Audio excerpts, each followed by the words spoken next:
Hi മക്കളെ, എടാ ഇനി മുതൽ നമുക്ക് ബുക്ക് തുറന്നു വെച്ച് എക്സാം എഴുതാം. Open book exam. അത് തന്നെയാണ് നമ്മൾ ഇന്ന് പറയാൻ വന്നിരിക്കുന്നത്. മക്കളെ, എന്താണ് ഓപ്പൺ ബുക്ക് എക്സാം? നമ്മൾ പേരിലുള്ളത് പോലെ തന്നെ അതിൻ്റെ മീനിങ് പോലെ തന്നെയാണ്. നിങ്ങൾ ഒരിക്കലും അല്ലെങ്കിൽ വഞ്ചിക്കുന്നതോ അല്ലെങ്കിൽ പറ്റിക്കുന്നതോ ഒന്നുമല്ല. കറക്റ്റായിട്ട് നമുക്ക് എന്ത് ചെയ്യാം? പുസ്തകം തുറന്നു വെച്ച് ഇനി മുതൽ നമുക്ക് എക്സാം എഴുതാം. രക്ഷപ്പെട്ടു. ഇനി കോപ്പി അടിക്കാം, കാര്യങ്ങളൊക്കെ ചെയ്യാം, നല്ല മാർക്കും വാങ്ങാമെന്നാണോ നിങ്ങൾ വിചാരിക്കുന്നതെങ്കിൽ ഈ വീഡിയോ മുഴുവനായിട്ട് നിങ്ങൾ കാണണം. എന്താണ് ബുക്ക് തുറന്നു വെച്ച് എഴുതാന്നുള്ള സത്യാവസ്ഥ, സത്യം തന്നെയാണോ അതോ കള്ളത്തരം പറഞ്ഞു വിടുന്നതാണോ എന്നറിയാൻ വേണ്ടിയിട്ട് നിങ്ങൾ മക്കളെ ഈ വീഡിയോ മുഴുവനായിട്ട് കാണണം. ആദ്യമേ പറയാൻ. അതുപോലെ തന്നെ നിങ്ങൾ ആരെങ്കിലും സബ്സ്ക്രൈബ് ചെയ്തില്ലെങ്കിൽ സബ്സ്ക്രൈബ് ചെയ്യാൻ മറക്കരുത്. ഓക്കെ, അപ്പോൾ നമുക്ക് വരാം. എന്താണ് ഓപ്പൺ ബുക്ക് എക്സാം എന്ന് വെച്ച് കഴിഞ്ഞാൽ നമ്മൾ കേട്ട പോലെ തന്നെ അല്ലെങ്കിൽ നമുക്ക് അറിയാവുന്ന പോലെ തന്നെ ബുക്കുകൾ തുറന്നു വെച്ച് നമുക്ക് എക്സാം എഴുതാൻ പറ്റും. അപ്പോൾ സാറേ ഞങ്ങൾ കോപ്പി അടിക്കില്ലേ? എടാ, ഇതിൻ്റെ ഒരു മറുവശം കൂടി നമ്മൾ ചിന്തിക്കുക. നിങ്ങളുടെ കയ്യിൽ ബുക്ക് തന്നിട്ട് എക്സാം എഴുതിക്കുമ്പോൾ ഈ എക്സാം ഇടുന്ന ആൾ അല്ലെങ്കിൽ ക്വസ്റ്റ്യൻ ഇടുന്ന ആൾ മണ്ടന്മാരായിരിക്കും.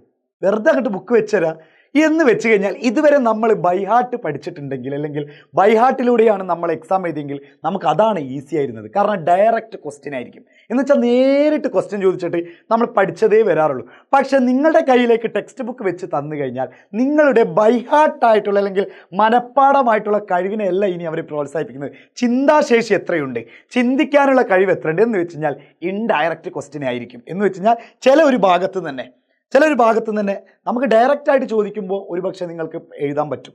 പക്ഷേ ഇനി വളഞ്ഞും തിരിഞ്ഞൊക്കെ ക്വസ്റ്റ്യൻ വരുമ്പോൾ നിങ്ങൾക്ക് ബുക്ക് തന്നാൽ പോലും എന്ത് ചെയ്യാൻ പറ്റില്ല? എഴുതാൻ പറ്റില്ല. അതാണ് ഈ ഒരു ബുക്ക്, ഓപ്പൺ ബുക്ക് എന്നുള്ള സംഭവം. ഓൾറെഡി CBSE ഈ വർഷം നടപ്പിലാക്കാനൊക്കെ വിചാരിക്കുന്നുണ്ട്. അത് തന്നെയാണ് നമ്മുടെ സംസ്ഥാനവും നടപ്പിലാക്കാൻ വേണ്ടി വിചാരിച്ചിട്ടുണ്ട്. അപ്പോൾ നോക്കാം, പുസ്തകം നോക്കി പരീക്ഷ എഴുതാം. അപ്പോൾ നമ്മൾ ഓൾറെഡി പറഞ്ഞ ബുക്കുകൾ നോക്കി പരീക്ഷ എഴുതാമെന്നത്.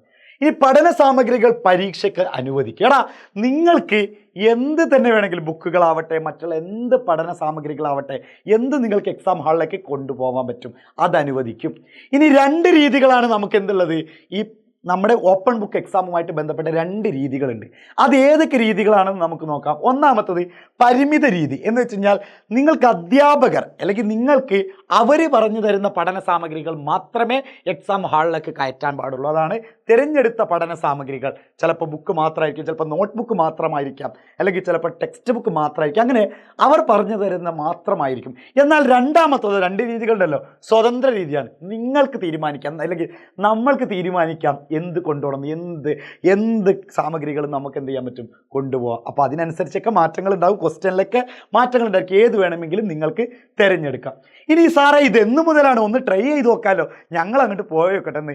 എന്താണ് ഈ ഓപ്പൺ ബുക്ക് എക്സാം ഒക്കെ ഇപ്പോൾ കാണിച്ചു തരാമെന്ന് വിചാരിക്കുന്നവർക്ക് എന്ന് മുതലെന്ന് വെച്ചാൽ മക്കളെ, അടുത്ത അർദ്ധവാർഷിക പരീക്ഷ എന്ന് വെച്ച് കഴിഞ്ഞാൽ നമുക്ക് വരുന്ന ഏകദേശം ക്രിസ്മസോടൊക്കെ അടുക്കുമ്പോൾ സ്വാഭാവികമായിട്ട് വരുമെന്നാണ് പറയുന്നത്.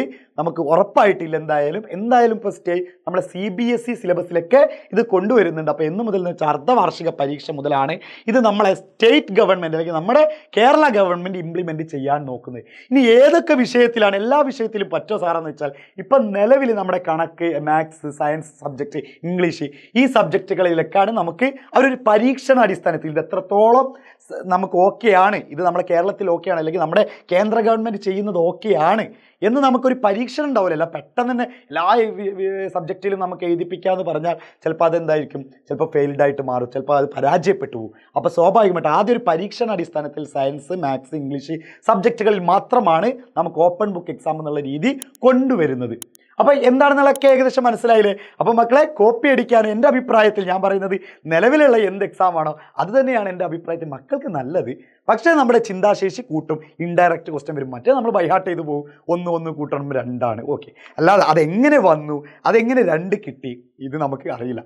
അപ്പോൾ ഒരു കണക്കിന് നിങ്ങളുടെ ക്വാളിറ്റി, നമുക്ക് ഗുണനിലവാരം മെച്ചപ്പെടണമെങ്കിൽ ഇതായിരിക്കും നല്ലത്. ഇനി അതല്ല മനഃപ്പാടമായിട്ട് പഠിച്ചു പോകുന്നതാണെങ്കിൽ അത് 2 രീതിയാണ്.